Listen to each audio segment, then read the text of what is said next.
Padahal di lap sebelumnya, ya, Ricciardo sudah mendahului Lewis Hamilton. Namun karena tim pit stop yang lamban, tidak siap mengganti ban, sehingga saat kembali ke trek balapan, dia telah berada di belakang Lewis Hamilton. Sinergi tim yang tidak padu menyebabkan kekalahan dalam ajang balapan.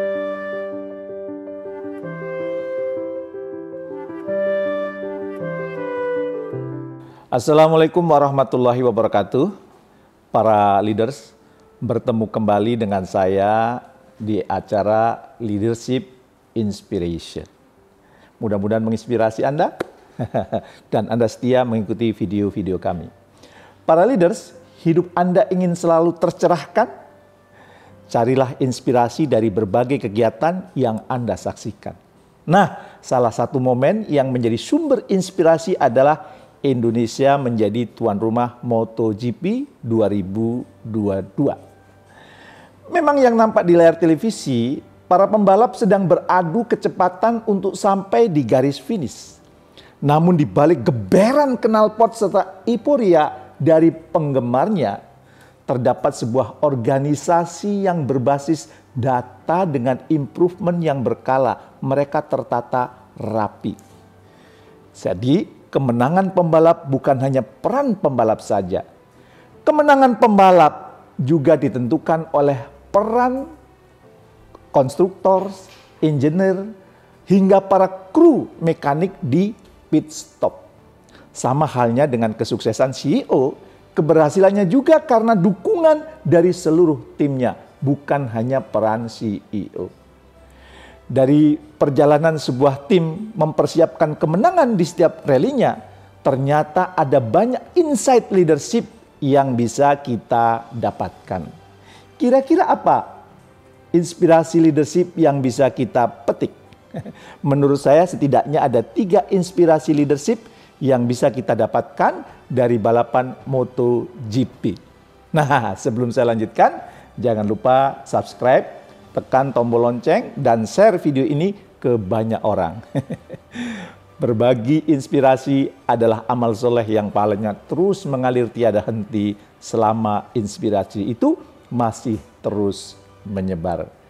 Nah, kembali ke 3 inspirasi leadership yang saya dapatkan dari MotoGP, ya, yang ingin saya bagikan kepada Anda. Yang pertama adalah sinergi. Dalam arena balap berlaku hukum win together, lose together. Seorang pembalap yang sukses, ya, itu karena peran banyak. Pembalapnya gagal, timnya juga gagal. Ada peran coach di situ, engineer, serta mekanik dalam timnya. Ya. Semua individu dalam tim ikut berkontribusi untuk satu tujuan, yaitu kemenangan. Apabila kita melihat kendaraan-kendaraan mulai mengarah ke pit stop, kita bisa melihat setiap individu yang ada di pit stop juga mulai bergerak dengan cepat mempersiapkan semua kebutuhan. Tentunya kebutuhan siapa? Pembalap, ya. Kalau bisnis kebutuhan CEO, ya. Sehingga saat kendaraan telah sampai, mereka semua langsung bekerja layaknya sebuah simfoni yang indah. Dan ternyata tim pit stop yang terbaik itu biasanya membutuhkan waktu 3,2 sampai 3,4 detik untuk mengganti sebuah ban. Coba kita bayangkan, jika terjadi satu kesalahan saja, salah seorang anggota pit stop, ada yang salah pasang baut, atau tim pit stop tidak bekerja dengan koheren, maka hasilnya pasti akan mempengaruhi hasil akhir. Pembalapnya bisa kalah telak, gitu ya. Seperti contoh di ajang balap mobil Formula 1, ya, pembalap Red Bull yaitu Daniel Ricciardo, ya, gagal menjuari Formula 1, ya, di Monaco karena tim pit stop tidak siap dan bekerja dengan lamban. Padahal di lap sebelumnya, ya, Ricciardo sudah mendahului Lewis Hamilton. Namun karena tim pit stop yang lamban, tidak siap mengganti ban, sehingga saat kembali ke trek balapan, dia telah berada di belakang Lewis Hamilton.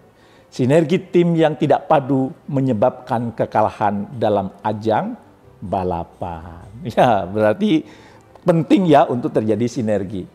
Begitu pula dalam perusahaan, tim yang solid dan saling mendukung menjadi modal kemenangan. Kemenangan dalam kompetisi bisnis.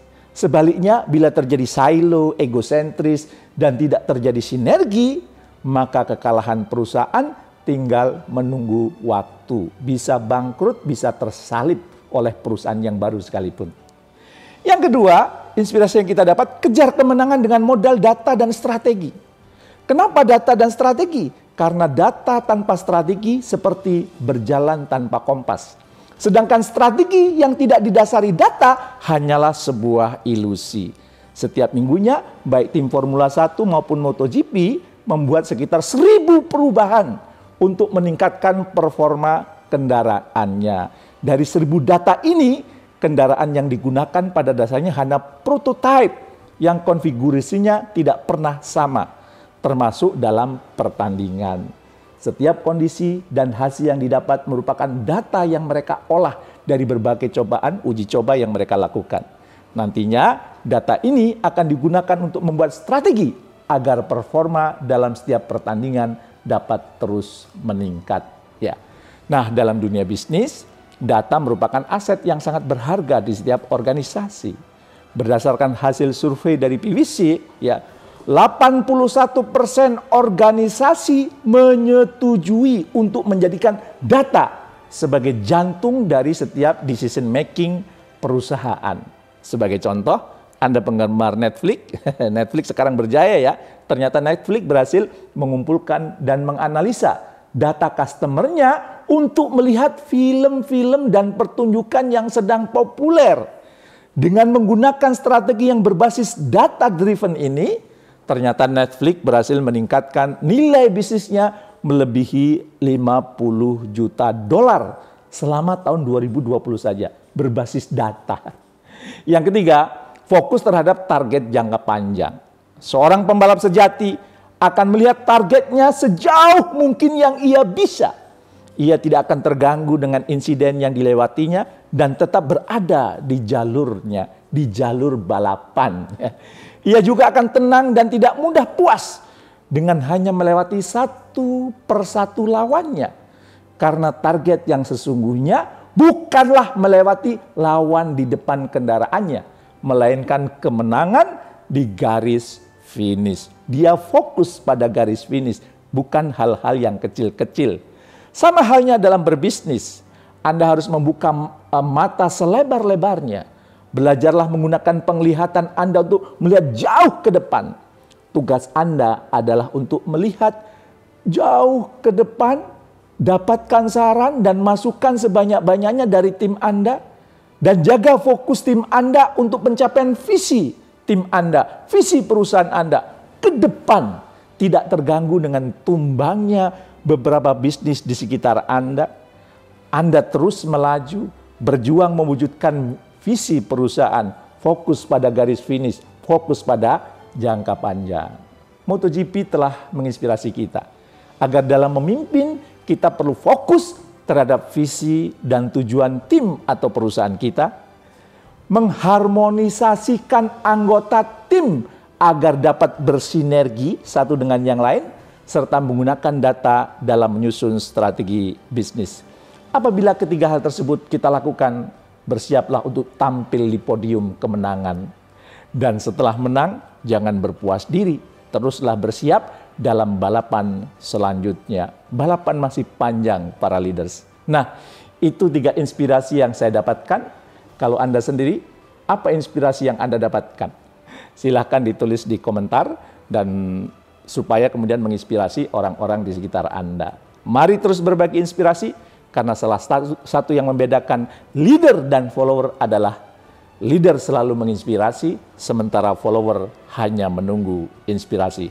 Ayo sebar inspirasi ini ke banyak-banyak relasi Anda. Terima kasih, salam sukses mulia. Assalamualaikum warahmatullahi wabarakatuh.